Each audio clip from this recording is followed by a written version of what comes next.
बिस्मिल्लाहिर्रहमानिर्रहीम।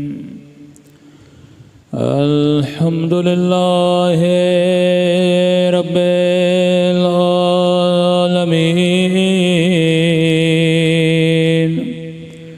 अल्हम्दुलिल्लाहि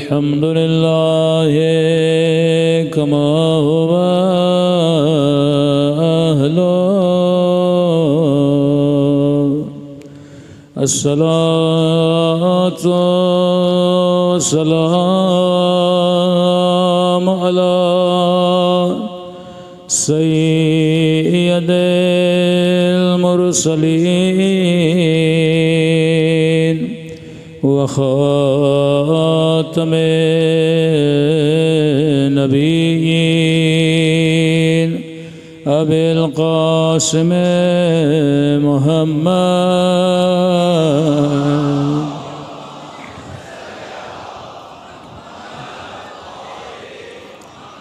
व अला आलिहि तय्यबीन ताहिरीन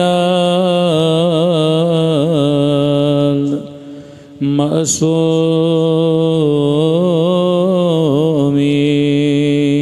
संभल के दुआ इमाम ज़मान। अल्लाहुम्मा कुल्ले वलीका हुज्जत इब्निल हसन सलवातुका अलैहि व अला आबाइहि फी हाज़िहि अस्साअह व फी कुल्ली वलिय्यन व हाफ़िज़ा व क़ाइदन व नासिरा व दलीलन हत्ता तुस्किनहु अर्ज़का व तुमत्तिअहु फ़ीहा तवीला बिरहमतिका या अरहमर राहिमीन। सलवात पढ़े मोहम्मद।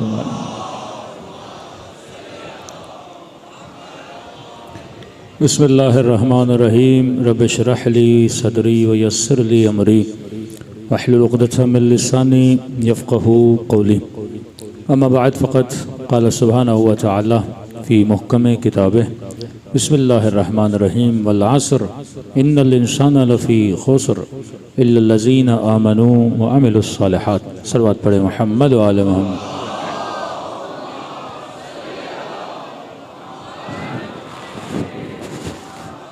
दुआ है परवरदिगार आलम हम सब की इबादतों को अपनी बारगाह में कबूल फरमाएँ और जो मकसद ज़िंदगी मकसद इबादत लेकर इस फ़र्श अज़ा पे तशरीफ़ लाते हैं, खुदा उन तमाम मकासद में भी हम सबको कामयाबियाँ कामरानियाँ नसीब फरमा दें। मुसलसल आपकी खिदमत में अर्ज़ कर रहे हैं कि ये मकतब जिसे मकतबे शियाए इस्ना अशर बोला जाता है कि 12 इमामी। अब इमाम तो 12 हैं पर निज़ाम एक है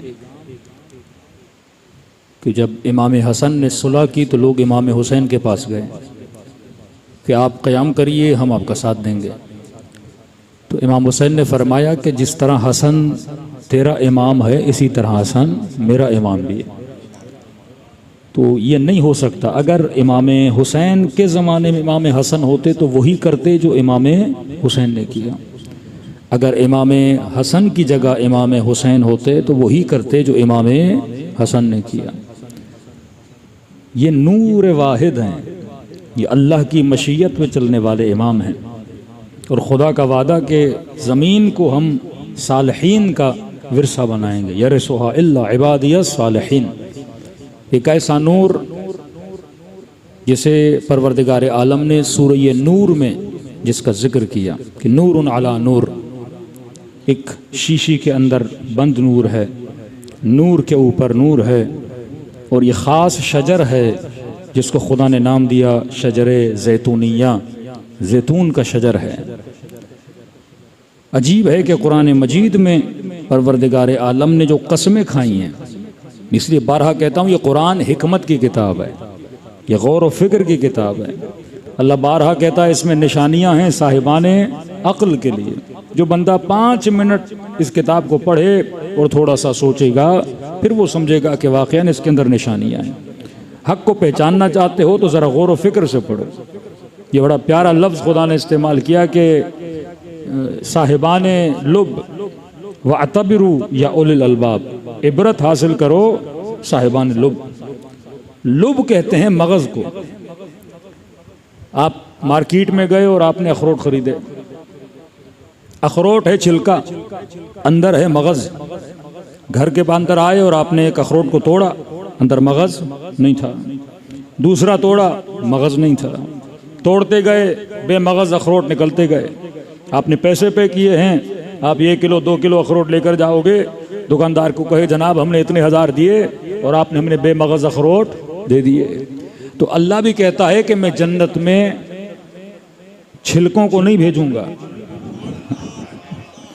जन्नत में वही जाएगा जो साहिबे मगज़ होगा। ये मगज़ विलायत अहले बैत अलैहिस्सलातु वस्सलाम है। ये अक्ल जो इंसान के जहन में होनी चाहिए, वो अक्ल वही इलाही है। किसके ज़रिए से आपको मिलती है?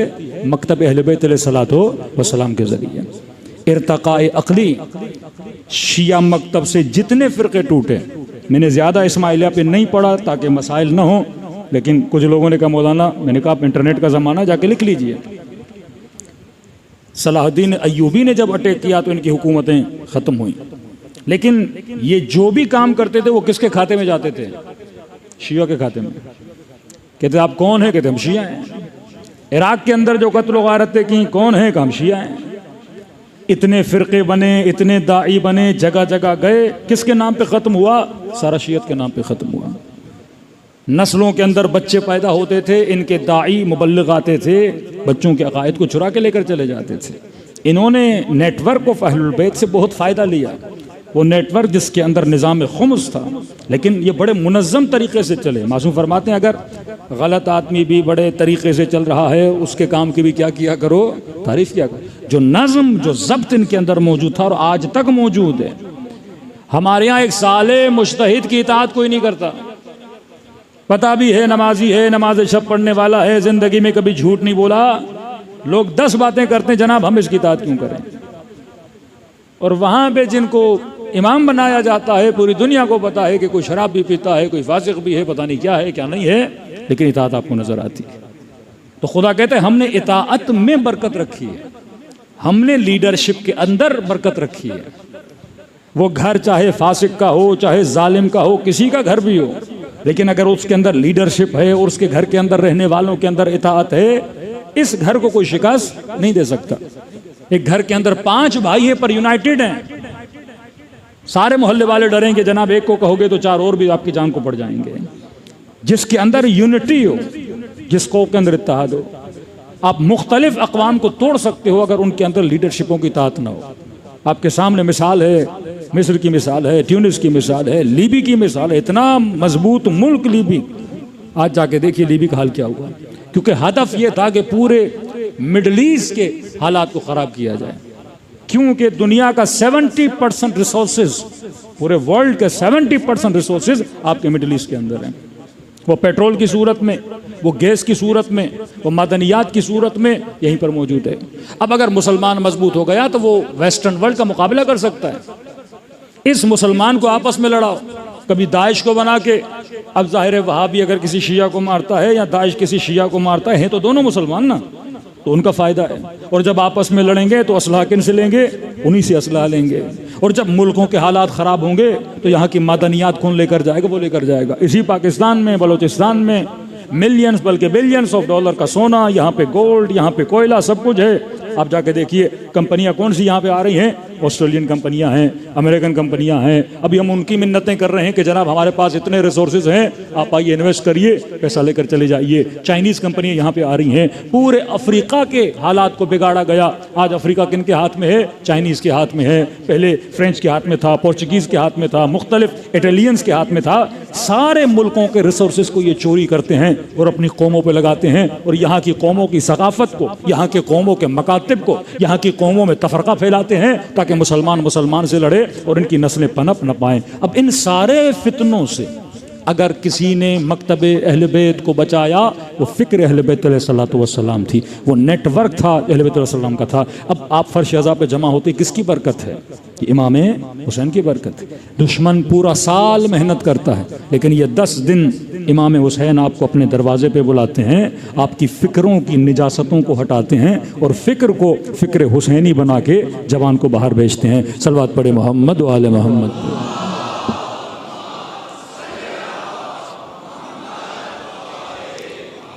वो आज एक एक जवान की छठे इमाम तरबियत करते थे। एक एक जवान, छोटा छोटा मसला होता था जवानों को, छठे इमाम के पास जाते थे। बिल्कुल जुज़ी मसाइल। जैसे एक जवान गया इमाम के पास, मौला जवान हूँ, शादी की ज़रूरत है, किसी खातून को देखा है, पसंद आ गई हैं, बताइए क्या करूँ। हाँ। कभी कभी दिल गिरफ्तार हो जाता है इंसान का। तो ये रुजू बे मासूम के मासूम की तरफ जाओ अपने मसाइल को लेकर। इमाम ने फरमाया जब किसी चीज़ पे निगाह पड़े, वो गाड़ी हो, वो घर हो, वो इंसान हो, अच्छा लगे, रुजू अल्लाह की तरफ करो और ये दुआ करो, अल्लाहुम्मा आतिनी मिन फज़लिक, ऐ खुदा अपने फजल व करम से मुझे क्या कर, अता कर। कई लोगों को आज के ज़माने में मसाइल होते हैं तो हम कहते हैं भाई मसला हल हो जाएगा।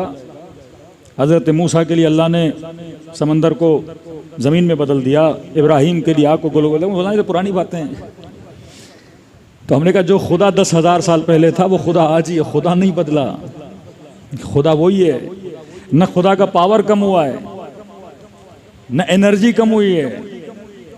वो खुदा जो मिलियन साल पहले काम कर सकता है वो आज भी कर सकता है। मसला तुम्हारी हिम्मत में है, तुम्हारा इरादा इब्राहीम जैसा नहीं है, तुम्हारा इरादा हजरत मूसा जैसा नहीं है। इमाम ने फरमाया जब भी कोई चीज़ अच्छी लगे तो ये दुआ करो, अल्लाहुम्मा आतिनी मिन फज़लिक, ऐ खुदा मुझे अपने फजल व करम से क्या कर, अता फरमा। दूसरा जवान आया, मौला तंग दस्त हूँ, पैसे नहीं हैं। मैं दुआ करता हूँ तेरे लिए, अल्लाह तुझे क्या बनाए, अमीर। रुजू बे मासूम, पूरे मुआशरे को एक रहबर ने अपने साथ क्या किया हुआ था, जुड़ा हुआ था। याद रखिए जब मुआशरे के लीडर में, रहबर में और अवाम में फासला आ जाता है, फिर इस फासले और स्पेस को भरने के लिए कई ऐसी कुव्वतें, ताकतें बीच में आ जाती हैं जो अवाम को लीडर से क्या करती हैं, तोड़ देती हैं। ये रब्त अगर मासूम के साथ न रहा, और मासूम नहीं आपका जो भी लीडर है, अगर लीडर के साथ आपका रब्त न रहा। तेहरान की गलियों में जब हम चलते थे तो टैक्सी ड्राइवर, मुख्तलिफ लोग रहबर मौज़म को बुरा भला कहते थे। तो हमने देखा ये रब्त तोड़ने की कोशिश डिश के ज़रिए से, मीडिया के ज़रिए से, न्यूज़ चैनल के ज़रिए से।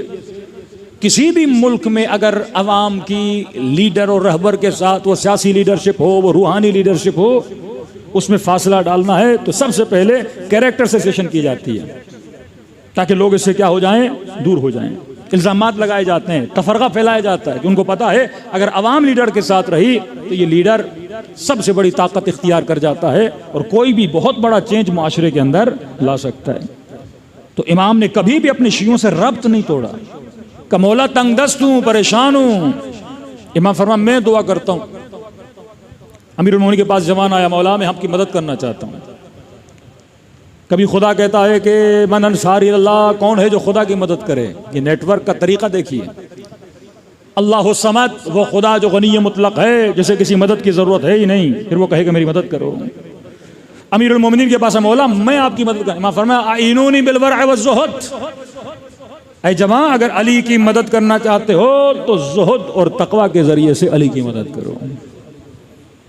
अपनी मदद करोगे तो इसी मदद में अली की मदद है। अच्छा घर बनाओगे, अच्छा कारोबार करोगे, यही अमीरुल मोमिनीन की मदद है। टाइम पे मस्जिद में आओगे, गुनाह से बचोगे, ये अली की मदद है। ये गिरिया, ये मजलिस, ये जवानों को जमा करके मस्जिद में बुलाना, इमाम हुसैन को क्या मिल रहा है? आपकी मदद है। ये इंसजाम पैदा होगा, वहदत पैदा होगी, जहन साजी होगी, नस्लें सही बनेगी। मौला अली को क्या मिलना है? वो तो अपनी रिसालत पूरी कर रहे हैं। फरमाया तुम्हारी नस्लों को मदद मिलेगी। इमाम जाफर सादिक ने फरमाया मैं दुआ करता हूँ,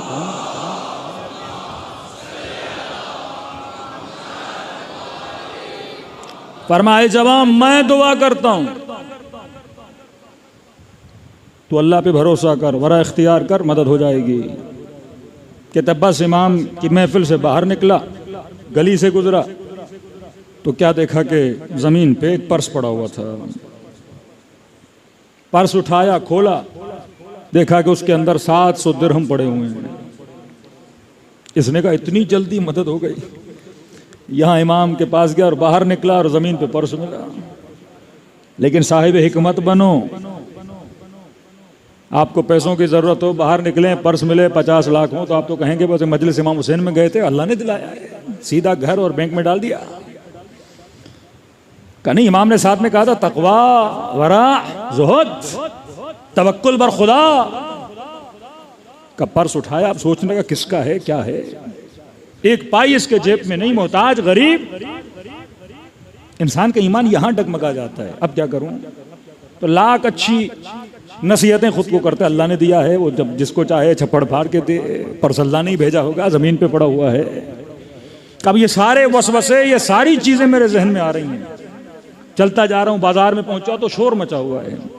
क्या हुआ, क्या हुआ? कोई बंदा बेहोश पड़ा हुआ है। भाई क्यों बेहोश हुआ? पानी लगाओ जगह। क्या हुआ? का मैं ताजिर हूं, मदीने में तिजारत करने आया, पैसा मेरा गिर गया है। बड़ी रकम है, 700 दीनार थे।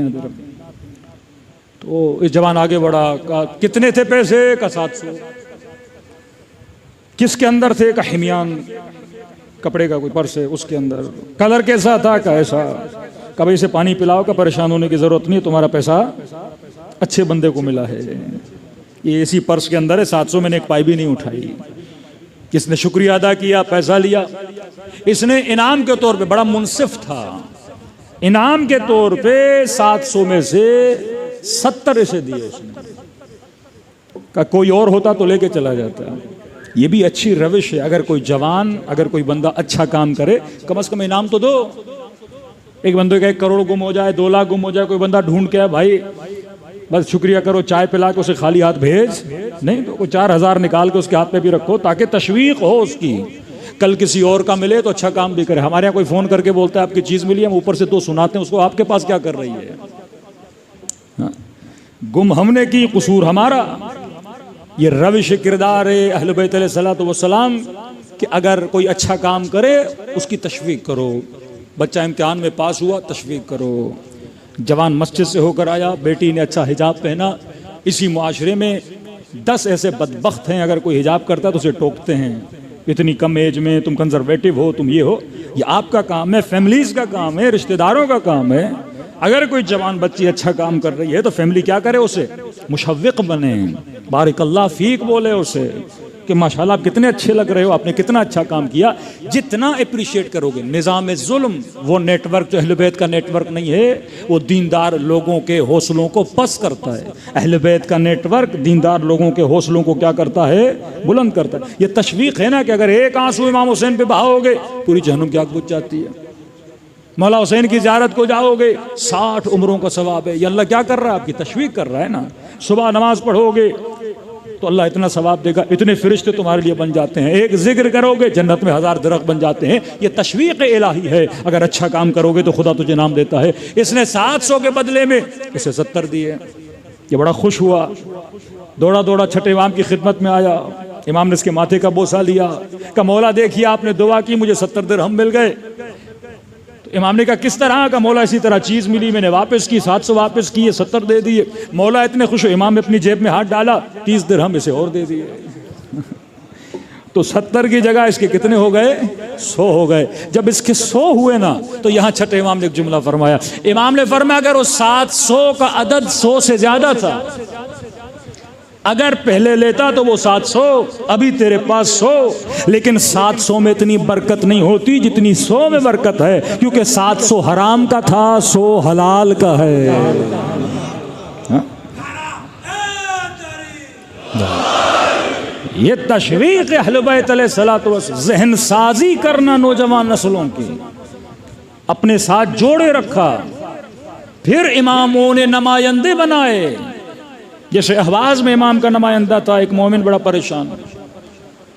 आप यकीन करेंगे कि अहले बैत के चाहने वाले हुकूमत के अंदर इतने दाखिल हो चुके थे कि हाकिमों को भी पता नहीं था ये इमाम के चाहने वाले हैं, जिनमें मशहूर जनाब हारमदान है। मतलब जब तक हारून रहे पता नहीं। मामून नमाज जनाजा पढ़ाते हैं बड़ी शौकत, शान और शौकत से, क्योंकि इमाम ने इन्हें एक बशारत दी थी।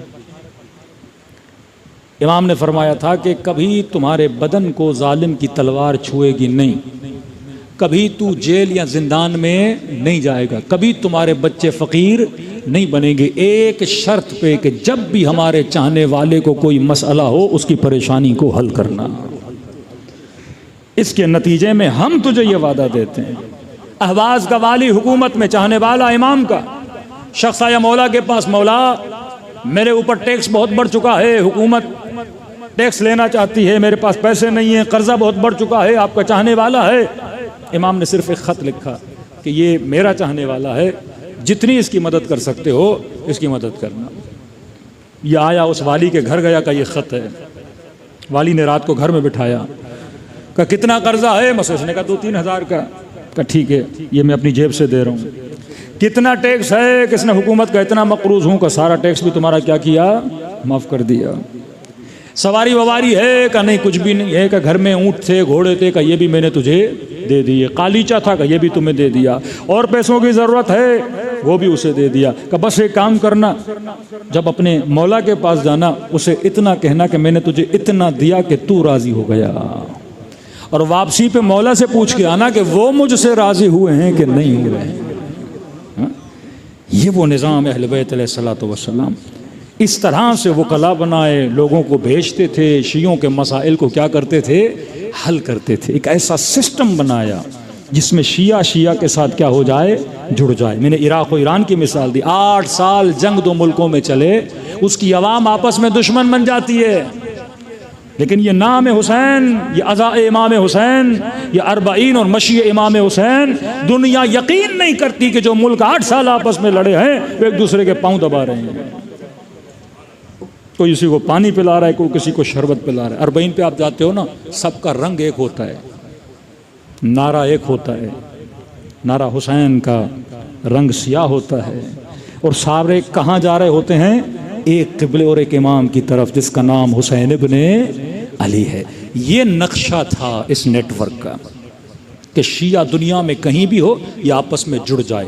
किसके ज़रिए से जुड़े? विलायत अमीरुल मोमिनीन और नाम अहले बैत अलैहिस्सलातु वस्सलाम से इनके दिल जुड़ जाते हैं। इनकी पहचान हुसैन बने, अमीरुल मोमिनीन बने, और सब का क़िबला इमामत हो।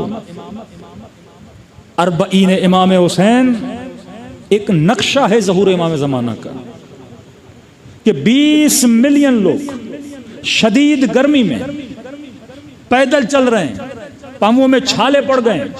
एक वो तबका जो जा रहा है, दूसरा वो तबका जो अतराफ में खड़े होकर इनकी खिदमत कर रहा है। ड्यूटीज तकसीम हो गई। एक वो जो इमाम की तरफ जाएगा, दूसरा वो जो जाने वाले की नुसरत करेगा, उसके रास्ते के कांटे हटाएगा। अगर बीमार है तो पाँव ठीक करेगा, अगर परेशान है तो माल देगा, अगर प्यासा है तो पानी देगा। लेकिन ये सारे कहाँ जा रहे हैं? पूरा सिस्टम कहाँ जा रहा है? इमाम की तरफ। कौन? हुसैन, जो शहीद हो चुके हैं। ट्रेनिंग दी जा रही है इस नेटवर्क को कि जब तुम शहीद इमाम की तरफ इस तरह बिलब बिलब के आतश के आलम में जा रहे हो, तब तसव्वुर करो जब इमाम ज़माना ज़हूर करेंगे तो तुम्हें इसी तरह इमाम पे लब्बे कह के जाओ। न कौम, न रंग, न नस्ल। आप कौन सी लैंग्वेज में बात करते हो नहीं पता। कोई पर्शियन, कोई अरब, कोई कुर्द, कोई तुर्क, कोई कहाँ से, कोई कहाँ से, कुछ अफ्रीकन्स हैं, मुख्तलिफ लोग जमा हो गए। किसके नाम पे? ज़बान एक है और वो नाम हुसैन इब्न अली है। इस नाम ने लोगों को जोड़ दिया है। हमारे उस्ताद कुरान की एक आयत पढ़ते थे, इय्याका नअबुद व इय्याका नस्तईन इहदिनस सिरातल मुस्तकीम सिरातल लज़ीना अनअमत अलैहिम। ऐ खुदा मुझे हिदायत दे और मुझे उस रास्ते पे चला जिस रास्ते पे तूने अपनी नेमतों को नाजुल किया। तो कहते हैं अगर फिजिकल दुनिया में ये रास्ता ढूंढना चाहें कि कोई ऐसा रास्ता दुनिया वाले हमें बताएं जहाँ पे नेमत ही नेमत हो, कि पूरी दुनिया घूम लो, वेस्ट घूम लो, ईस्ट घूम लो, यूरोप घूम लो, पूरी दुनिया 2 किलोमीटर का रास्ता भी नहीं दिखा सकती जिस पे नेमत ही नेमत हो। लेकिन आ जाओ मकतब अहले बैत में 70 किलोमीटर का रास्ता है जिसके हर मीटर पे नेमत ही नेमत है। कोई दुनिया का ऐसा रास्ता नहीं। खाना फ्री, पानी फ्री, हर चीज़ आपको फ्री मिलती है अरबईन में। कहाँ दुनिया में इतनी सखावत, इतना ईसार मिलता है। ये नतीजा है इमाम हुसैन के ज़िक्र का, इस नेटवर्क का, कि यहाँ मुअल्लफ़तुल क़ुलूब है। अहले बैत ने आपके दिलों को क्या कर दिया है? आपस में जोड़ दिया है। अब इतना पावर आपके पास है। लेकिन कल की मजलिस में मैंने आपकी खिदमत में अर्ज़ किया, ये तब होगा जब हमारे अंदर वाहिद लीडरशिप पैदा होगी, जिसकी ट्रेनिंग आपको नमाज में दी जाती है। इमाम जमाअत, बच्चा मस्जिद में आता है, इमाम जमाअत को देखता है। पहले इंतखाब इमाम है। जब इमाम का इंतखाब कर लिया और कहा अल्लाहु अकबर, अब जो इमाम कहेगा तू करेगा, जो रहबर कहेगा तू करेगा। रहमाउ बैनहुम अशद्दाउ अलल कुफ्फार, जब काफरों के मुकाबले में जाते हैं तो इनसे बड़ा कोई शदीद नहीं, लेकिन जब आपस में आते हैं तो अरबईन हुसैनी का माहौल होता है। कोई शरबत पिला रहा होता है, कोई पानी पिला रहा होता है, कोई पाँव दबवा रहा होता है, मुख्तलिफ खिदमत में। एक मौक़िफ़ में हम गए तो वो साहब हमें लेकर गए कि मौलाना वो देख रहे हैं टॉयलेट को बंदा साफ़ कर रहा है। मैंने कहा ये मल्टी बिलियनर आदमी है, मल्टी बिलियनर। शायद इसने गाड़ी का दरवाज़ा भी कभी खुद न खोला हो। इतने नौकर, इतने चाकर, अफ्रीका का एक बहुत बड़ा बिजनेसमैन है। लेकिन यहाँ पे आ रहा है, जिन वाशरूम से में इमाम हुसैन के ज़ायरीन तहारत के लिए जाते हैं वहाँ पोछा लगा रहा है। मैंने कहा यही तो कमाल अबा अब्दुल्ला है कि यहाँ इंसान को इंसान बनाना सिखाया जाता है कि ज़ात की मोहब्बत कर पाँव रखो और ये एहसास करो कि तुम किसके खादिम हो? इमाम हुसैन के खादिम हो। ये फ़र्श अज़ा खाकसार हमें बनाना सिखाता है। लेकिन ये कामयाबियाँ तब मिलेंगी जब आपके अंदर वाहिद लीडरशिप होगी। आज हमारे मुआशरे का अलमिया ये है कि हमारे यहाँ वाहिद लीडरशिप नहीं है। फिर उस नमाज जमात का फ़ायदा क्या हुआ? ये तो डेली दिन में 5 मरतबा नमाज पढ़ के खुदा आपके बच्चों को, नस्लों को ट्रेनिंग दे रहा है। तो मैंने मिसाल दी थी कि अगर 20,000 या 10,000 की जमात खड़ी है और इमाम कह रहा है अल्लाहु अकबर, जमात वाले जमात में हैं, एक बंदा दूर से आता है तो हुक्म यह है अगर इमाम जमात के कानों तक आवाज़ जाती हो, दूर से दौड़ता हुआ कह रहा या अल्लाह या अल्लाह, इमाम साहब रुक जाओ, मैंने जमात में शरीक होना है। तो इस पर है कि रुकू के जिक्र को क्या करे? लंबा करे। ये ड्यूटी ऑफ रहबर है, किसी मुआशरे के रहबर की ड्यूटी ये है कि 20,000 को खड़ा कर देगा उस एक की वजह से, ताकि ये क्या हो जाए? शामिल हो जाए और ये काफिला एक साथ चले। जब आपके अंदर नज़्म आता है तो आपके अंदर खूबसूरती पैदा होती है। दुश्मन इसी नज़्म को तोड़ना चाहता है। कभी नौजवान पाकिस्तान की तारीख़ पढ़ लें, आपकी लीडरशिप को किस तरह तोड़ा गया। मैं कभी खुल के बात करता हूँ, आजकल नहीं करता, काफ़ी लोग नाराज़ हो जाते हैं। लेकिन इबरत लेनी है ना, हम जब तक अपनी गलतियों से इबरत नहीं लेंगे। ये मसले का इलाज तो नहीं है कि मौलाना जिक्र न किया जाए, मामलात को दबाया जाए। भाई फिर बच्चे सीखेंगे कैसे? नस्लों को पता कैसे चलेगा? कुरान बार बार कहता है वातबिरू वातबिरू। खुदा अपने नबी पे गैरत नहीं खा रहा कि अगर हजरत आदम ने जन्नत में फल खा लिया तो खुदा कहता है फल खाया, मैंने सजा भी दी, मैंने जन्नत से निकाला। भाई रब की दरबार में कोई माफी नहीं है गलती की। गलती की है तो क्या करो? इबरत हासिल करो। वातबिरू या उलुल अलबाब। उम्मत गलती करेगी। इमाम हुसैन ने कहा मेरे साथ चलोगे तो शहीद हो जाओगे, मुसल्लमात में से अगर हुसैन का साथ दोगे शहीद हो जाओगे। लेकिन फरमाया अगर मेरे साथ नहीं चलोगे तो हुसैन के बाद खुश भी नहीं रहोगे। ये मत समझो कि करबला में मेरे बच्चों को शहीद किया जा रहा है, तुम्हारे बच्चे बच जाएंगे। वाक़े हर्रा में 2000 के करीब फर्जंदान असहाब रसूल को मदीने में मारा गया, 4000 के करीब नाजायज बच्चे पैदा हुए जो रेप वहां पे हुआ उन खवातीन के साथ। किस कदर वाक़े हर्रा को जब आप पढ़ेंगे परेशान, यजीद ने कितना जुल्म किया। चंद सालों के बाद हज्जाज इब्न यूसुफ जैसा बंदा कूफे का हाकिम बन जाता है।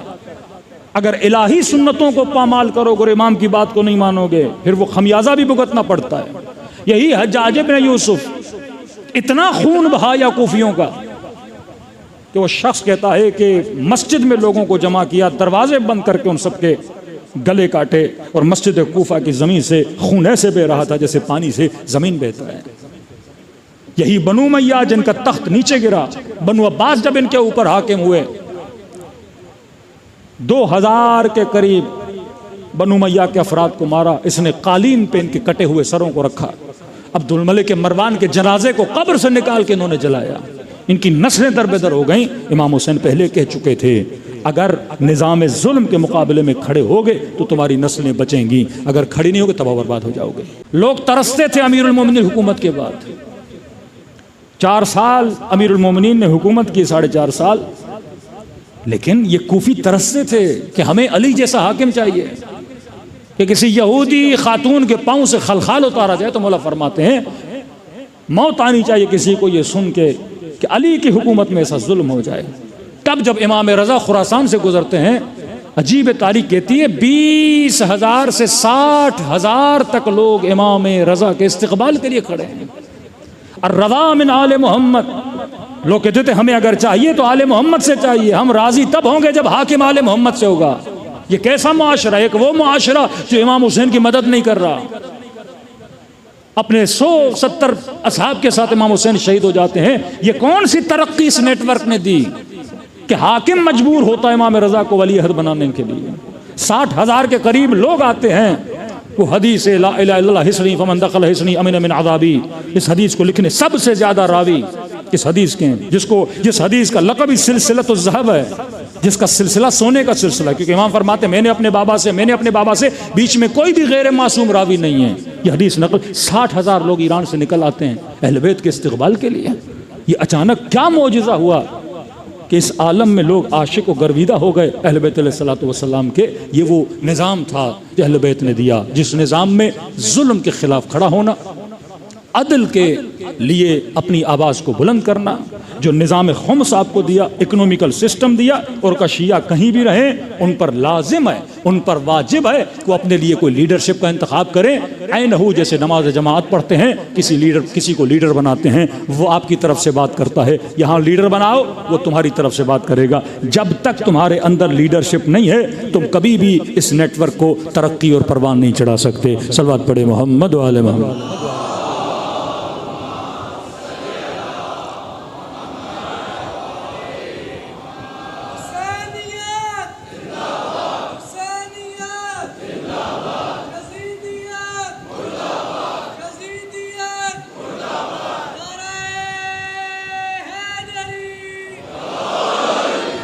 जब तक हम उस निज़ाम को, उस सिस्टम को नहीं समझते, जब तक इस नेटवर्क का हिस्सा नहीं बनते, एक फुटबॉल टीम भी आप बनाते हैं, एक कैप्टन होता है। ये अकलानी बातें हैं। क्रिकेट टीम बनाते हो, कैप्टन होता है।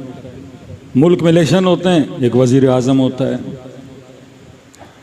कराची के मसाइल हैं, किसी को नाज़िम बनाया जाएगा। भाई जब तक लीडर ना हो, वअतसिमू बिहब्लिल्लाहि जमीआ, हमारे अंदर एक ख़ास फ़िरका बना कि नहीं भाई जब तक इमाम ज़माना नहीं आते किसी लीडर की ज़रूरत, लीडर होगा बस मासूम होगा। तो भाई फिर अदम हुजूर मासूम में कौम क्या करे? उसूलियों का, अखबारियों का, तफ़कीकियों का मुख्तलिफ अक़ाइद जब इस कौम में फैल जाते हैं, कौन गाइड करेगा कौम को? फिर हर बंदा अपनी मर्जी से कौम को लेकर चलेगा। लेकिन जब वाहिद मुनज़्ज़म लीडरशिप होती है, आपके अंदर एक निज़ाम है, मस्जिदों का निज़ाम। अब्बास टाउन में एक मस्जिद, न्यू रिजविया में मस्जिद, DHA में मस्जिद। हाँ, अब कितना आसान है। आपका एक लीडर हो, उसके नुमाइंदे कौन होंगे? मसाजिद के इमाम जुम्मा और जमात। नेटवर्क है ना, नेटवर्किंग का शोबा जो जवान पढ़ते हैं IT में उनको पता है। रास में लीडर, ये निज़ाम विलायत है। निज़ाम विलायत इसी तरह चलता है। आप एक लीडर बनाओगे, नीचे उसके वकील हों, नुमाइंदे हों। वो कौन है? इमाम जुम्मा और जमात। हर इमाम जुम्मा और जमात के पास 400, 500, 600 नमाजी तो हैं जुम्मे में जो आते हैं। हाँ, वज़ानूदिल सलात में जुम्मा फसाउला ज़िक्रिल्लाह बदरुल बै। जुम्मे की इतनी अहमियत क्यों है? जुम्मा निज़ाम विलायत का नाम है। जुम्मे में मसाइल को डिस्कस किया जाता है। अब इमाम जुम्मा और जमात को ख़त अगर न मिले, ख़त कहते हैं लाइन, तो कभी कोई जुम्मा पढ़ेगा, कभी कोई जुम्मा पढ़ेगा, कभी किसी टॉपिक को छेड़ेगा, कभी किसी टॉपिक को छेड़ेगा। कौम के अंदर यकजहती पैदा नहीं होगी। लेकिन तसव्वुर करें, रास में, मुआशरे के रास में, हेड ऑफ द सोसाइटी में एक लीडर हो। वो लीडर मसलन पूरे पाकिस्तान के अंदर जितने इमाम जुम्मा और जमात हैं, उसके ऑफिसेज हैं। और जुमे का काम क्या है? अब्बास टाउन का इमाम जुम्मा और जमात अगर यहाँ पे उसने 10 साल गुजारे, 15 साल गुजारे, उसे पता है कि अब्बास टाउन में किस मोमिन की बेटी को जहेज़ की ज़रूरत है, किसका शोहर मर गया, बेवा हो गई। जवान आते मौलवियों से पूछते हैं, मौलाना निकाह का मसला, तलाक का मसला, खुला का मसला, सारे मसाइल आ जाते हैं। तो सबसे बाखबर तरीन अफराद कौन है? मौलवी साहब हैं। उसको पता है मोहल्ले के मुतदय्यिन कौन है, कौन से बूढ़े हैं, बुजुर्ग हैं, कौन सी खवातीन, क्या क्या। ये बेहतरीन सिस्टम, नेटवर्क अहले बैत ने आपको दिया नमाज का। क्योंकि ऐलान विलायत नमाज में हुआ और नमाज जमात में हुआ। इन्नमा वलियुकुमुल्लाह व रसूलुहु वल्लज़ीना आमनुल्लज़ीना युक़ीमून अस्सलात व युतून ज़कात व हुम राकिऊन। अमीरुल मोमिनीन हालत जमात में, नमाज जमात में थे। रब्त विलायत है जमात के साथ। पूरा नेटवर्क आपको देकर गए जो किसी के पास नहीं है। माशरे के रास में उसका लीडर होगा। अगर उसने कोई ऑर्डर देना है, वो लेटर की सूरत में, ऑडियो की सूरत में, ग्रुप की सूरत में, जहां जहां जुम्मा और जमात है उन तक वो पैगाम भेजा जाता है। हर इमाम जुम्मा इन 500 लोगों को पैगाम देता है। आपको न किसी मीडिया की ज़रूरत है, न किसी TV की ज़रूरत है, न किसी रेडियो की ज़रूरत है। ये तो अहले बैत ने मीडिया भी दे दिया, TV भी दे दिया, आपको रेडियो भी दे दिया, और बड़ी आसानी से पैगाम फैल गया। निज़ाम खुम्स, इकोनॉमिकल सिस्टम। अब हर मस्जिद में 500 लोग आ रहे हैं, खुम्स जो साहिबान हैसियत उन पर वाजिब है। ये सारा पैसा जमा हो किसके पास जाए? लीडर के पास जाए। जमा कौन करेगा? यही इमाम जुम्मा और जमात, इनके पास आएगा। अब लीडर इजाज़त देगा कि जनाब आपके पास जो पैसा जमा हुआ, या अगर बजट में कमी है तो हम आपको भेज देंगे। अब आपके मोहल्ले में कोई बेवा है, सहम इमाम से उसे दिया जाए। कोई गरीब सैयद है, सहम सादात उसे दिया जाए। किसी को शादी का मसला है, मसला हल किया जाए। वल्लाह माशरे में कोई शिया फ़कीर रहेगा। अपनी बैंक्स बना सकते हैं, इमाम बारगाह इसके 2nd फ्लोर पे स्कूल बना सकते हैं। इन्हीं सहम इमाम से, सहम सादात से लोगों के मसाइल को हल कर सकते। पूरा इकोनॉमिकल सिस्टम आपको दिया। उसी निज़ाम खुम्स पे अगर आगा खानी अपनी सोसाइटी को हैंडल और मैनेज कर सकते हैं, हम क्यों नहीं कर सक रहे? उन्होंने भी तो ये निज़ाम इमाम जाफर सादिक से लिया है ना, लेकिन अभी तक चला भी रहे हैं, मैनेज भी कर रहे हैं। आप क्यों नहीं कर पा रहे हो?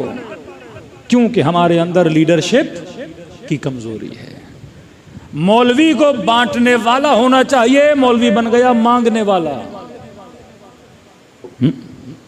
रुजू हो ना। एक आलिम की इज्जत और एहतराम कब हो? जब लोग उससे रुजू करें।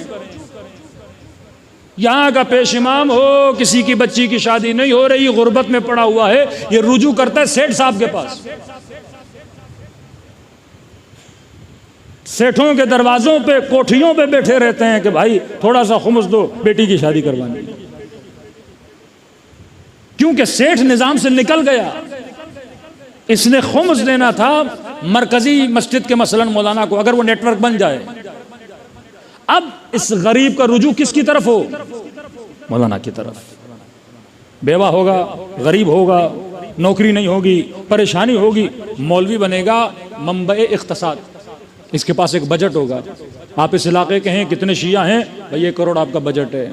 1 करोड़ किसकी जेब से आएगा?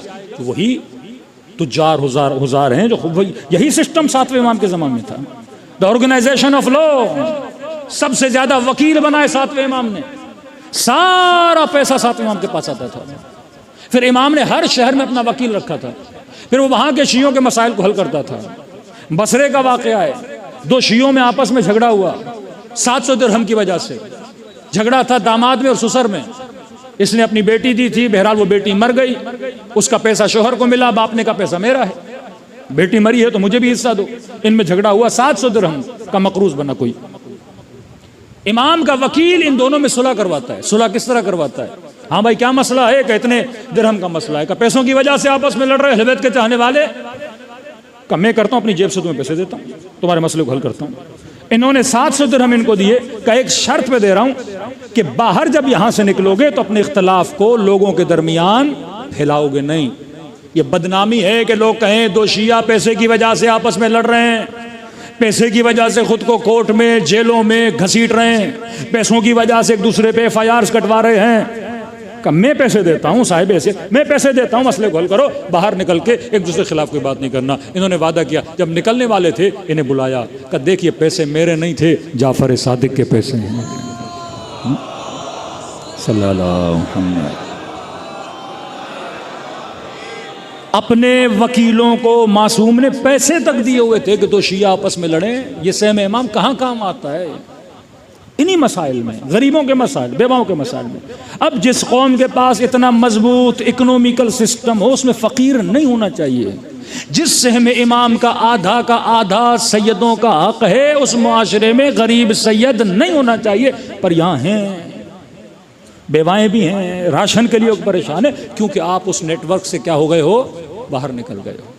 वो इलेक्शन के मसाइल हों, वो शिया मिसिंग पर्सन का मसला हो, वो जेलों का मसला हो, वो पाराचनार का मसला हो, वो बम और धमाकों का मसला हो, वो आपकी जानों और नामूस का मसला हो, वो जब ज़ियारत पे जाते हैं बॉर्डर के मसले हों, वो आपकी इज़्ज़त नफ्स का मसला हो। ये सारे मसाइल सॉल्व हो सकते हैं अगर आपके अंदर एक वाहिद लीडरशिप हो और इमाम जुम्मा और जमाआत को उस लीडरशिप के अंदर लाया जाए। आप सारा पैगाम फैला भी सकते हो, कौम को यकजहत भी कर सकते हो, और एक हरकत के साथ चलोगे फिर दुनिया की कोई भी ताकत आपकी इस मोशन को, आपकी इस हरकत को, आपकी इस मोटिवेशन को रोक नहीं सकती। ये निज़ाम अहले बैत था जिसके ज़रिए से वो लोगों को एक दूसरे जोड़ना चाहते थे। अब हम अहले बैत को मानते तो हैं लेकिन उस निज़ाम से बाहर निकल गए हैं। अहले बैत को मानते तो हैं लेकिन उस नेटवर्क को हमने, उसकी नेटवर्क की जड़ों को हमने मजबूत नहीं किया। सलवात पढ़े मोहम्मद वाले मोहम्मद।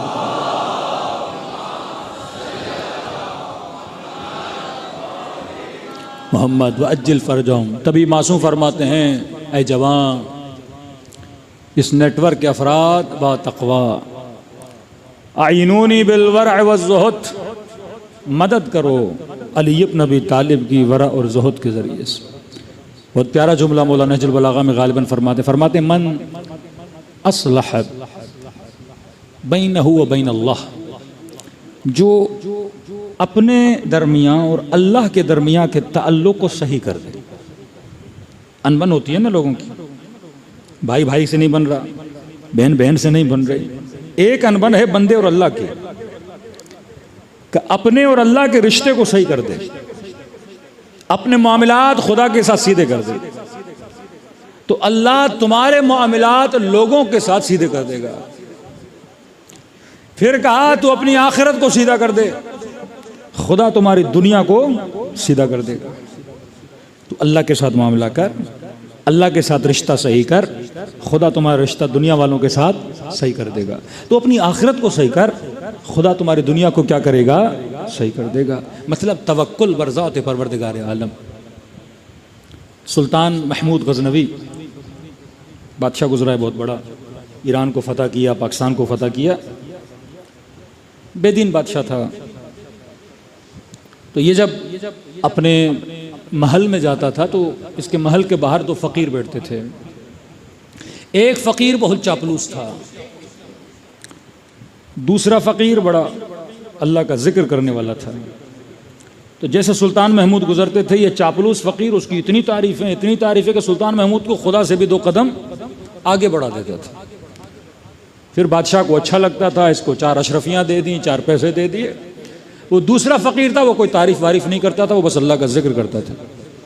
तो इसने कहा बदबख्त तू भी 4 तारीफें कर ले, 4 सिक्के तुझे भी मिल जाएंगे। इसने कहा नहीं, देने वाली ज़ात रब्बुल आलमीन की है, ये बंदों से मुझे क्या मिलेगा, मैं अल्लाह की तारीफ करता हूँ। तो वो हमेशा इसको टोकता था।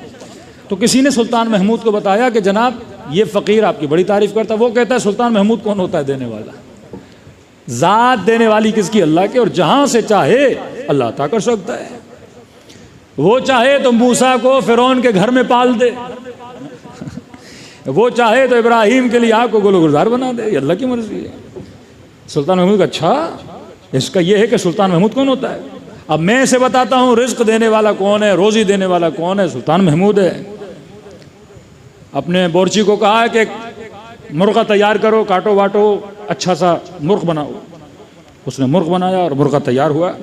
का इसके मुर्गे के अंदर 5, 6, 8, 10 अशरफियाँ सिक्के डाल दो, पैसे डाल दो, और जाकर उस चापलूस फ़कीर को दो, ताकि ये खाए और पैसे निकलें और उसको पता चले कि देने वाला कौन है, सुल्तान महमूद है। ये लेकर आया और उस फ़कीर को दिया। वो चापलूस बड़ा था, तो जब फ़कीर को दे के चला गया, तो इससे पहले कि फ़कीर के पास मुर्गा है, उससे पहले उसको कोई चरगा देकर गया था।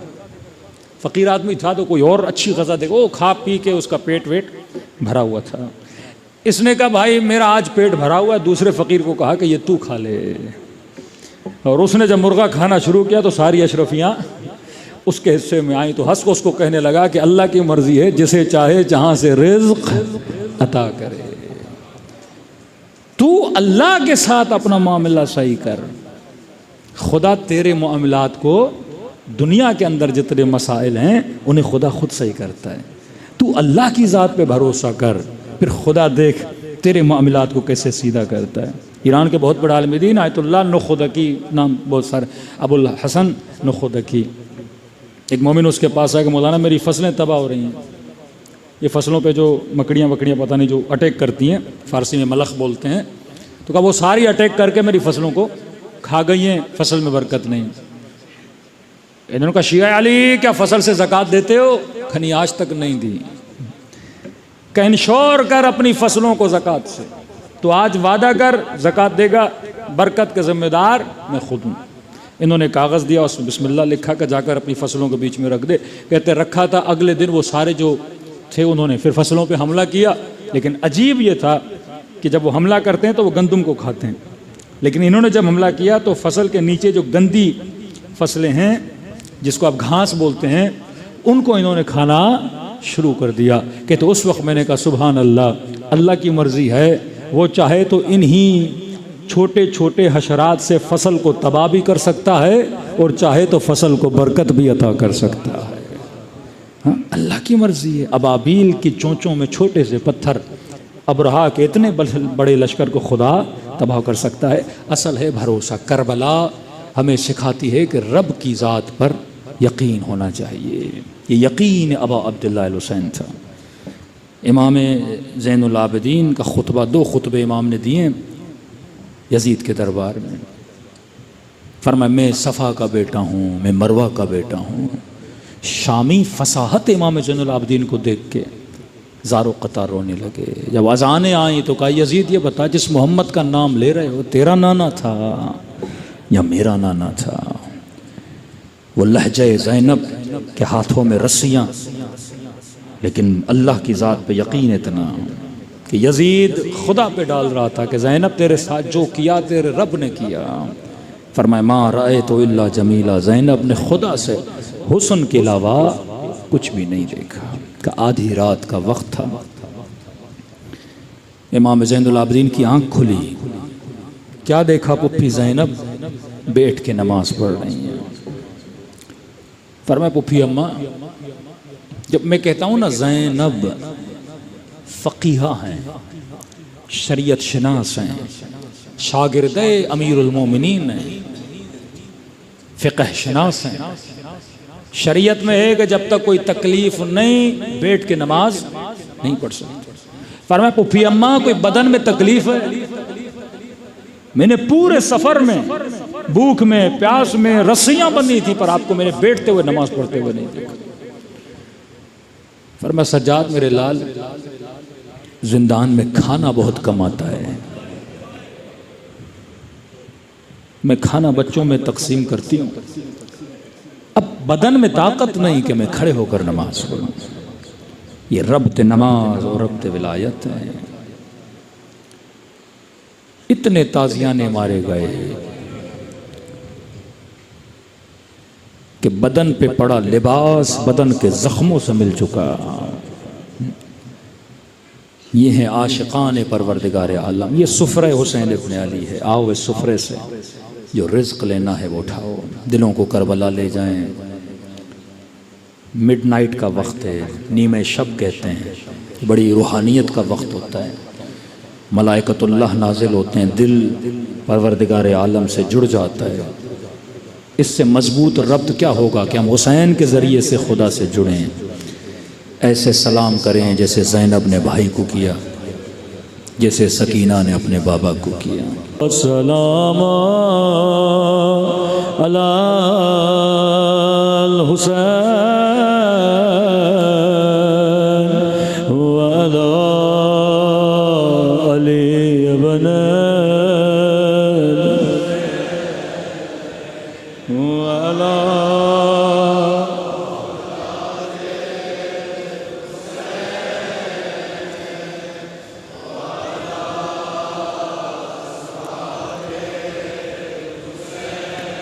सब मिलके अस्सलाम अलल हुसैन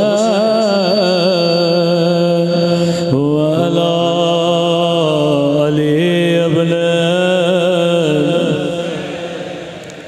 व अला औलाद हुसैन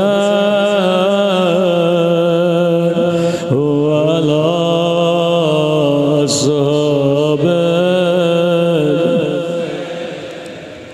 मेरा सलाम हो उस दर्द भरे मंजर पे जब ज़ैनब की नज़र हुसैन के पामाल बदन पे पड़ी।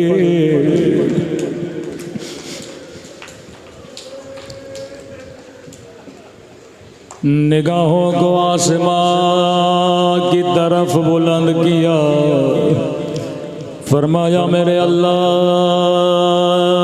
मेरा हुसैन इस काबिल तो न था कि उसके बदन पे घोड़े दौड़ाए जाए। मेरे अल्लाह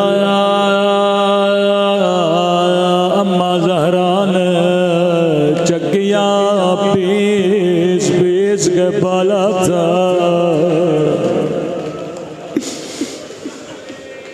अल्लाह किसी बहन का भाई का पामाल लाशा न दिखाए।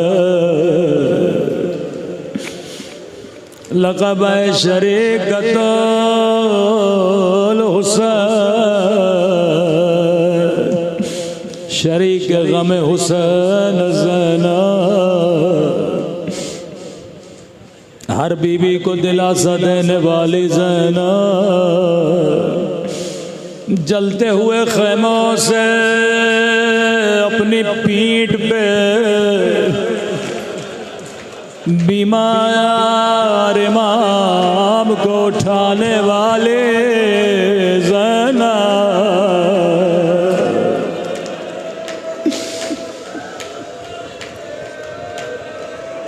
अपनी गोदी में सकीना को सुलाने वाले ज़ैनब,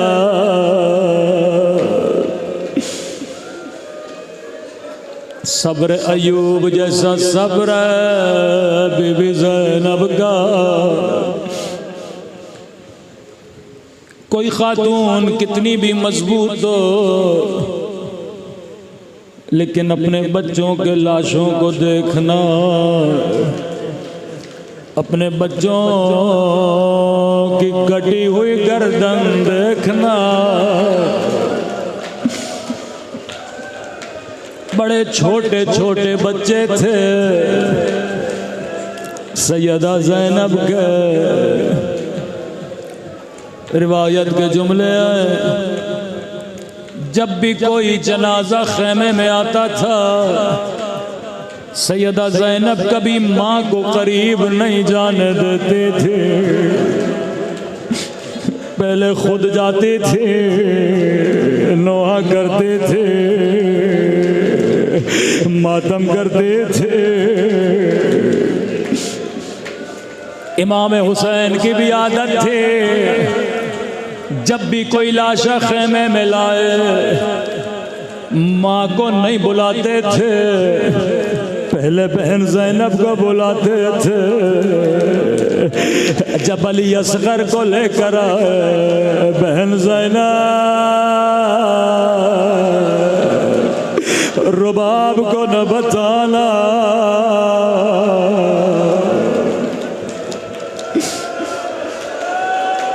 कासिम का लाशा लेकर आए, अम्मा फिजा बहन ज़ैनब को बुलाना,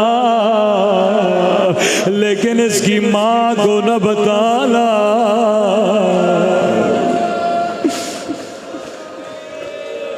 जब अकबर का लाशा उठाना चाहा, हुसैन की कमर जवाब दे गए। खेमे के दर से आवाज आई, ठहर जा हुसैन, मैं ज़ैनब आती हूँ।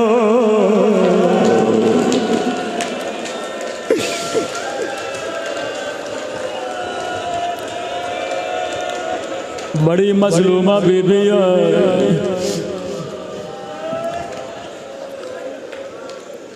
जब बच्ची थी, जब 4 साल उम्र थी बीबी ज़ैनब के, उस वक्त सैयदा ज़हरा ने फरमाया, फिज़ा मेरी बेटी को बुला।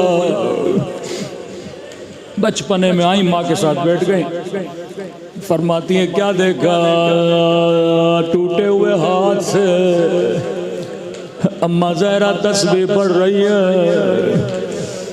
मैं शियों को कहता हूँ, जब अल्लाह से दुआ करो, इस टूटे हुए हाथ का वास्ता दिया करो, खुदा कभी दुआ रद्द नहीं करेगा।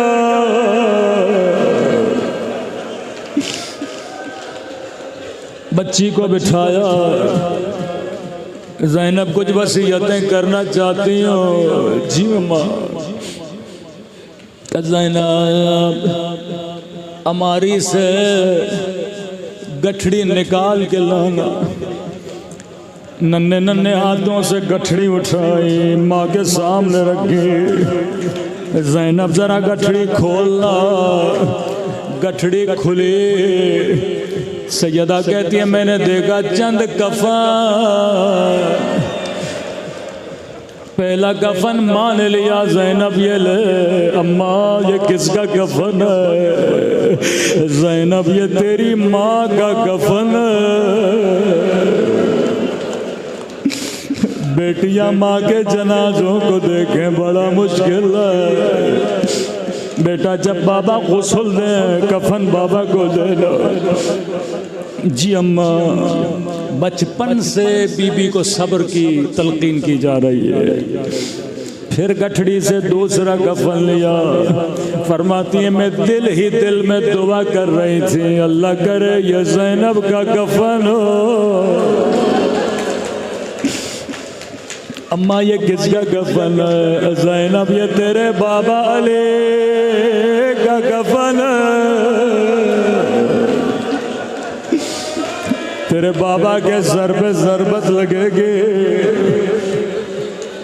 कफन लिया, माँ का जाना देखूंगी, बाबा का जाना देखूंगी।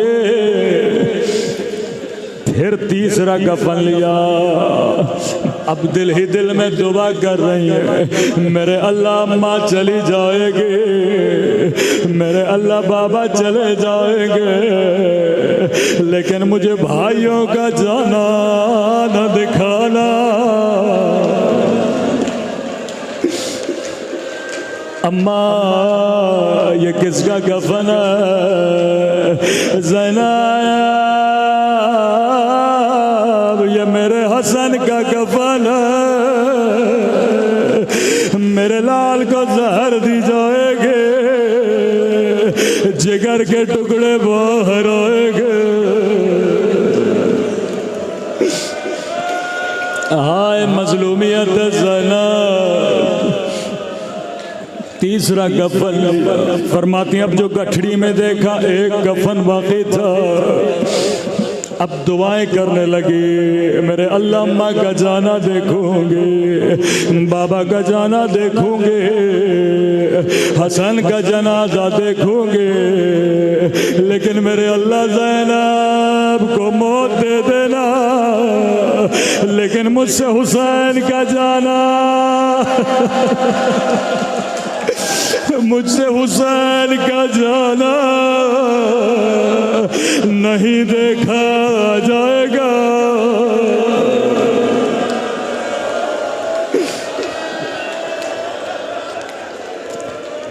अम्मा ये चौथा कफन किसका है? माँ ने रोते हुए कहा ज़ैनब ये भी मेरे हसन का कफन है। अम्मा हसन के लिए दो दो कफन, मेरे लाल के बदन पे तीर बरसाए जाएंगे। ज़ैनब मेरे लाल को दूसरा कफन पहनाना।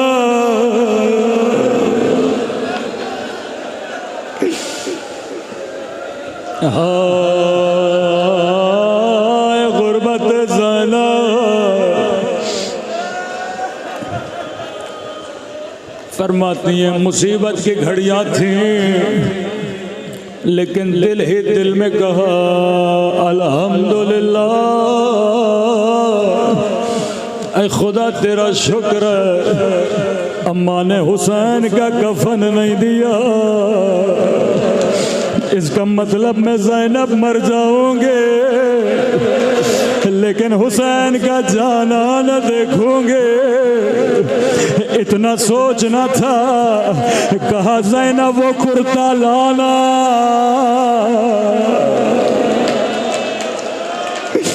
अम्मा ये किसका कुर्ता है? ज़ैनब ये मेरे हुसैन का कफन है। अम्मा हसन के लिए दो दो कफन। ज़ैनब मेरे लाल पे घोड़े दौड़ाए जाएंगे।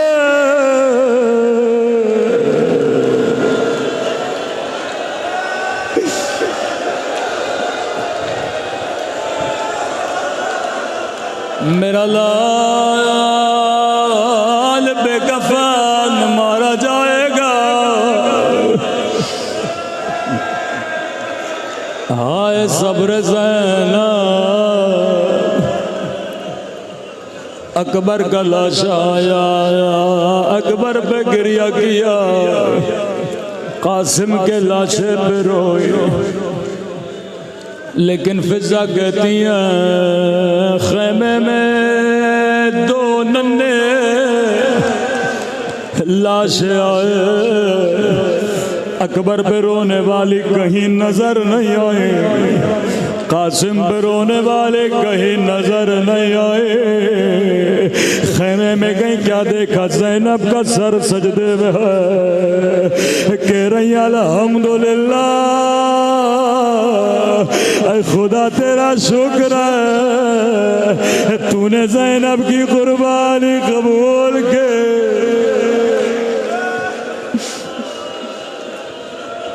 फरमाती है कभी ज़ैनब ने अपने बच्चों पे गिरिया नहीं किया। काफिला कूफे गया, शाम का बाजार आया, कभी अकबर के सर को देखते रोती थी। लोगों जिसने रसूल की ज़ियारत करनी है वो मेरे अकबर की ज़ियारत कर ले। कभी अब्बास को देख कर रोती थी, अब्बा तुझे मेरी चादर पे बड़ा नाज था। अब्बास में ज़ैनब उजड़ गए।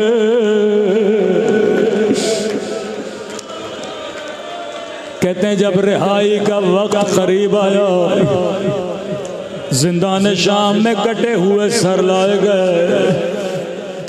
हुसैन का सर आया, ज़ैनब ने दौड़े दौड़े अपने सीने से लगाया।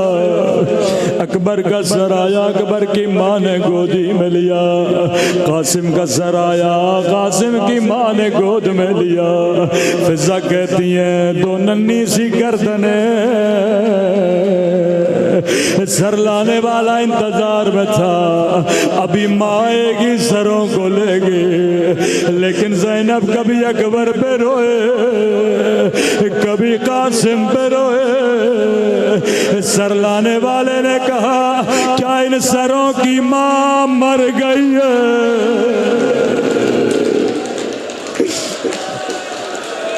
फिजा दौड़े दौड़े आगे बढ़े, सरों को गोद में लिया।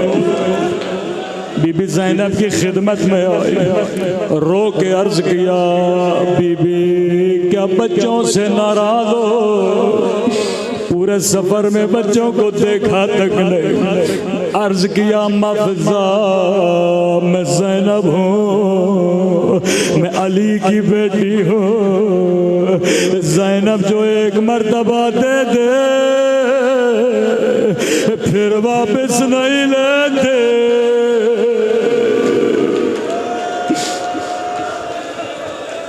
न करबला में रोए, न शाम में बच्चों पे रोए। काफिला मदीने पहुंचा, का सज्जाद में नाना के रोजे पे जाना चाहती हूँ, ना महरमों से रोजा खाली कराओ। अजब मंजर था, जैसे नाना के रोजे में गई, निगाहें नाना की कब्र पे पड़ी। बड़ी हसरत से कहा नाना नाना मुझे पहचानो, मैं तेरी ज़ैनब हूँ। नाना बड़ी दूर से आई हो, पूछोगे नहीं ज़ैनब क्या लाई हो? यहाँ कदम आगे बढ़े, कलाइयों से कपड़ा हटाया, नाना की कब्र पे रखा। नाना शिमर ने मुझे तालियाले मारे, नाना तेरी उम्मत ने मेरी चादर छीने।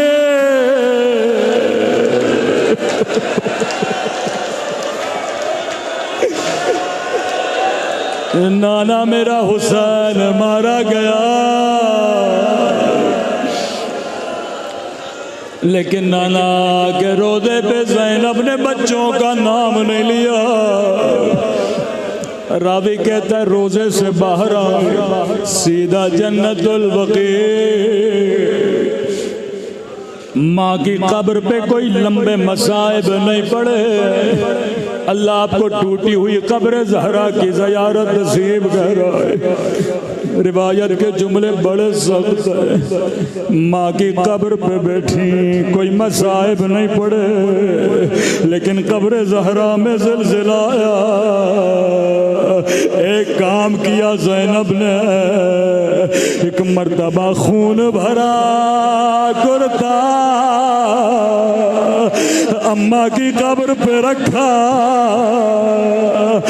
अजब नहीं आवाज आई, ज़ैनब कुर्ता हटा, माँ से बर्दाश्त नहीं होता। रोकेगा अम्मा तू कुर्ता देख नहीं पा रहे, मैंने 70 कदमों से वशिमरु जालिसुन अला सदरे।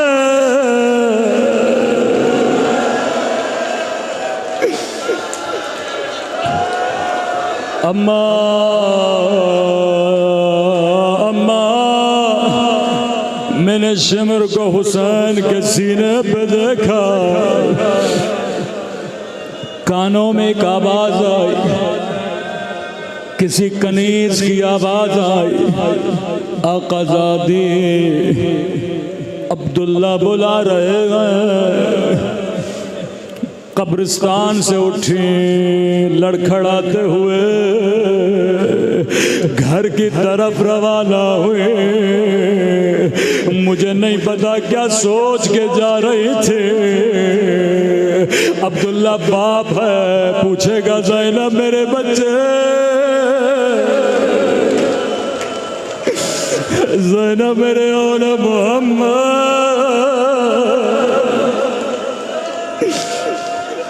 कहते हैं जैसे घर का दरवाजा खुला, अब्दुल्ला सहन में बैठे थे, निगाह बीबी पे पड़े, फौरन सर को झुकाया, कहने लगे बूढ़ी खातून रुक जा, मेरी ज़ौजा घर में नहीं है। कहने लगी अब्दुल्ला तूने नहीं पहचाना, अब्दुल्ला अना ज़ैनब, ओ मेरा हुसैन मारा गया, ओ मेरा अब्बास मारा गया, ओ मेरा अली अकबर मारा गया।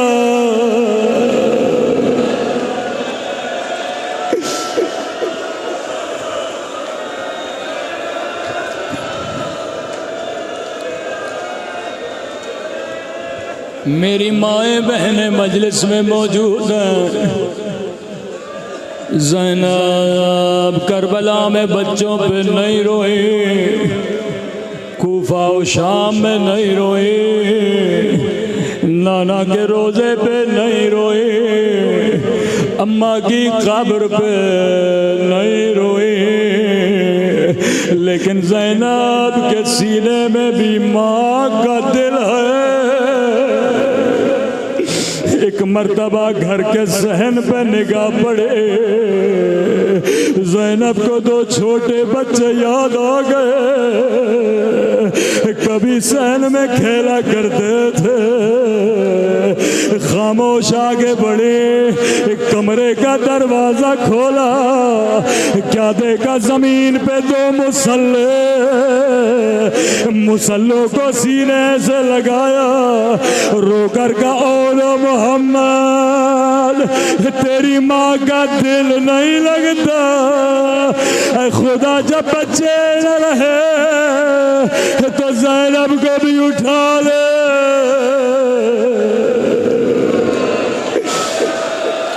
अल्लाह अल्लाह अल्लाह अल्लाह